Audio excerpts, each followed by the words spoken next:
Good morning friends. Welcome back to Parnika tutorials. In the last few lectures, I have discussed about the basics of queue, applications of the queue and also the C programs to implement the queue using the arrays and linked list. I hope you have watched those videos. If you did not watch those videos or if you don't know those concepts, I request you to go back and watch those lectures and come back to this video. In this video, I want to discuss about the circular queue. I request everyone to watch the complete video for better understanding. First, there are some limitation with the queue. When I discussed about the queue, I have discussed one limitation. To overcome that limitation, the developers have introduced a concept called circular queue. First, let me discuss about the queue and then the limitations of the queue. Then I will discuss how it has been overcome in the circular queue.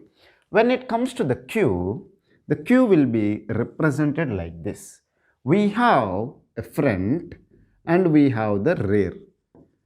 In the queue, we will have the two operations. One is the NQ and the DQ. What is meant by NQ? Inserting an element into the queue, we will call it as NQ. What is a DQ? Deleting an element from the queue is called as DQ.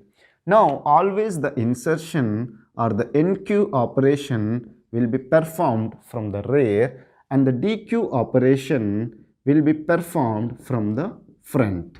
Okay. Now let's take that you have taken an array of size 5. If you have taken an integer array, using that array A, you want to implement the queue. Then how many elements you can insert? Only 5 elements you can insert. So in a queue also, if you implement using this array A, you can insert only 5 elements. Let's assume that the array A is starting from the index 0. It's not an assumption, that is the truth only. Always the array index will start from 0 and it will go up to size minus 1, where size is 5, so 5 minus 1, which is 4. Now initially when the queue is empty, okay, let me take here, queue is empty,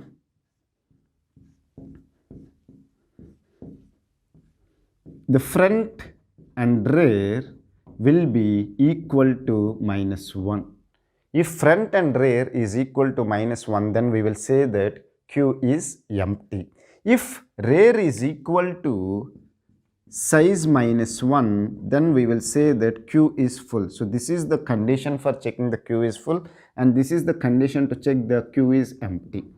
Okay, now we have discussed that NQ operation will be performed from the rear and the DQ operation will be performed from the front. Now let me perform the NQ operation of elements 2, 5, 10, 20 and 30. First I want to NQ the element 2. Then what I will do?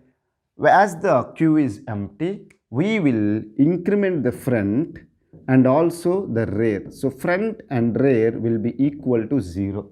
Okay. Then you at the index of rear, which is 0, you will insert the element. So the name of the array is A.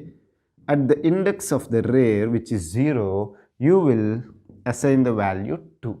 Is it clear? So this is the way the insertion or the NQ operation will be done at the queue. Is it clear? Now you want to insert the element 5. Then what you will do? You will again increment the rear. Is it clear? When the queue was empty, so when you are inserting the first element, then only front and rear you will make it as 0. At the rear index, you will insert the element. Now, when you are inserting the another element into the queue, then you will increment the rear first. Okay, first you will increment the rear and then at the index of the rear in the array A, you will insert the element. So 5 you want to insert. First you will increment the rear. Rear value is 0. Now the rear value will become 1. So front is pointing here, rear is pointing here. At A of rear, which is A of 1, you are inserting the value 5. So here the value 5 will come. Then 10. Again you will increment the rear. So now rear value will become 2. So it is pointing to this one. At A of 2, you will insert the element 10. Then you want to insert 20. Then again rear plus plus. Now rear will become 3. Here you will insert the element 20.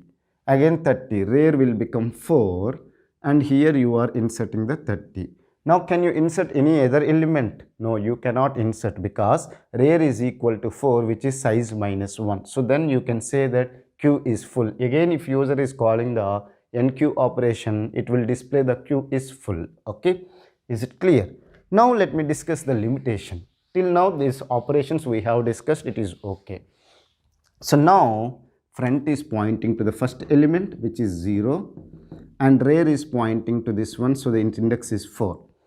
Now you are starting calling the DQ operation. DQ is what? Deleting the element from the queue. From which side you will delete? From the front only. So how you will do is that you will increment the front plus plus you will do. Okay, then front value will become 1, so it is pointing to this one. Okay, then logically you have deleted this element. Again you call the DQ operation second time. First time you call the DQ, so the element 2 is being deleted from the queue. Again you have called the DQ operation, then again front plus plus will be done, which is a post increment.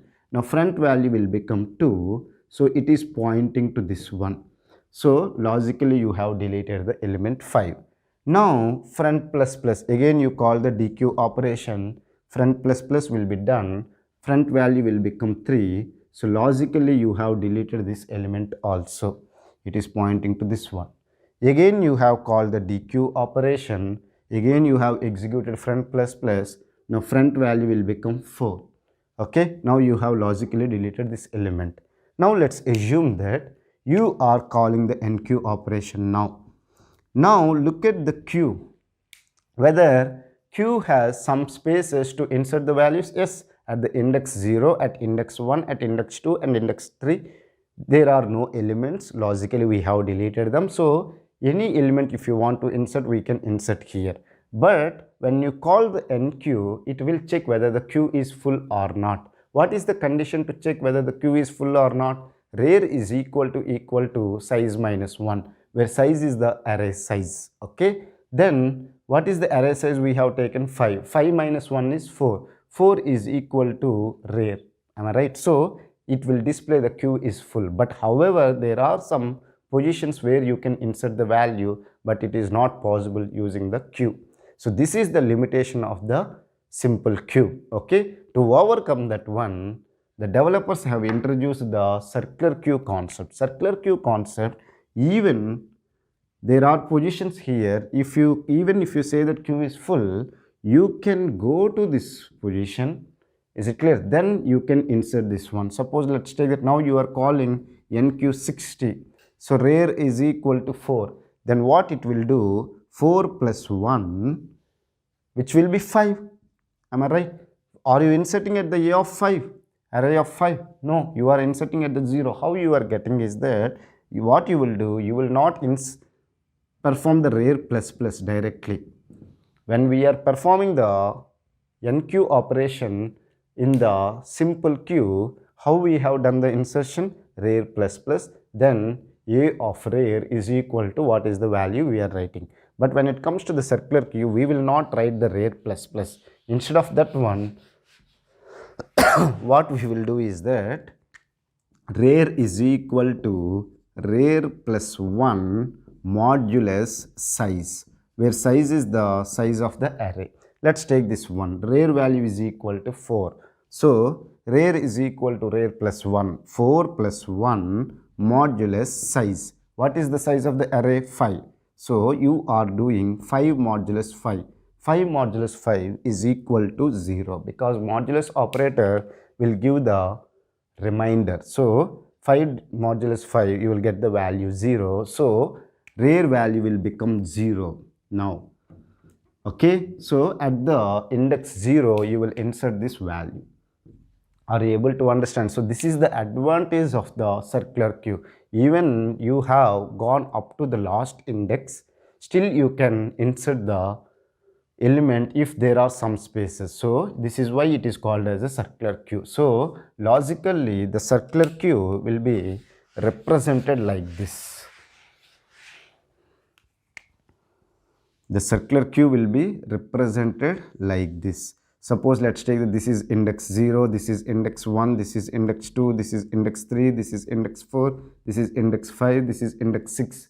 So after inserting the element which is there at the last index, even if this place is free, you can insert the next element. So that is the advantage of the circular queue, which is the limitation in the simple queue. Am I right or wrong?